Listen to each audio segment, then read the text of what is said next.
Dan Williams, Survive Outdoors, taking a walk out here in northern Illinois.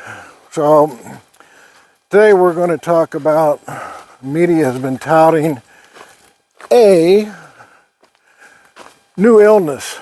And it's not really a new illness, it's been around for a while. It is scrub typhus. And scrub typhus is a bacterial infection that's carried by chiggers, commonly found more in China, Asia area, and where humans have been infected. We have not had a case in the United States to record. So what happened is CDC scientists, they basically used these like sticky traps, and it's very similar to catching mice in your house. Put them in national parks and found that they caught a bunch of chiggers, and they tested them and found out that a very, very large percentage had scrub typhus. Now, we have not had a human case yet. So this is nothing that you should really freak out and lose sleep about. But it's important to note. But again, it's about money, right? The media has to make this, dramatic. They have to make it where it's interesting because fear sells. So scrub typhus, this bacteria, should you get it, you get it from chigger bites. Like these bites here that I'm going to show you, classic little red dots on your leg, people walking through the brush, and they itch like hell for sure.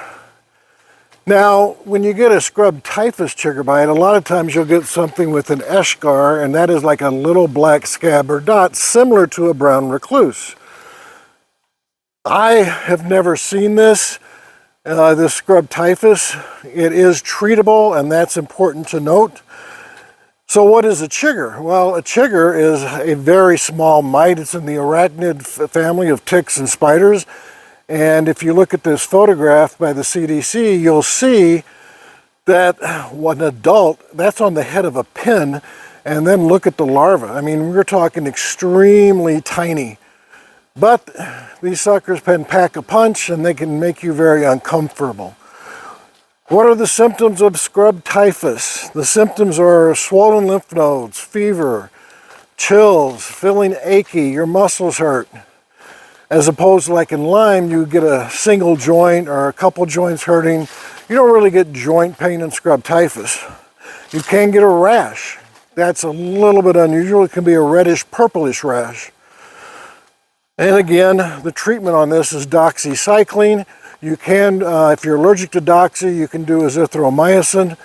If you want, you can do lab results, but the labs, you really got to wait 2 to 4 weeks for the antibodies to be elevated. Really should be treated and do the labs later and see what happens. Very similar to like Lyme disease, for example. If you're concerned, just take the doxy. But instead of just being worried and fearful about going in the outdoors, my point here is to educate and give you guys some reassurance. Use permethrin, 0.5% on your boots, on your tents, on your backpack. It's not going to harm it at all. And that kills chiggers and kills the tick. You can use picaridin or DEET. If you're going to do sunscreen, put that on your skin first, and then use the DEET and picaridin over the top of it. You don't want to reverse that because sunscreen will entrap the DEET, and the absorption, you're going to get a higher absorption rate into your body. So DEET and picaridin is very, very safe. Put that on top of the sunscreen if you're going to be wearing sunscreen. But this is not something that I would lose sleep about. So scrub typhus has been found in the United States. It is treatable. It is something that I would not be too worried about at this point. But again, we're finding more and more illnesses for a lot of reasons. One, we're out there looking for it, that's for sure. But when you get something on the media, do your due diligence, research it. Don't go down some conspiracy hole. check it out, still enjoy the outdoors, take a hike, take a walk, get out there, guys. All right, keep your eyes on the horizon, your face to the wind. I'll see you next time.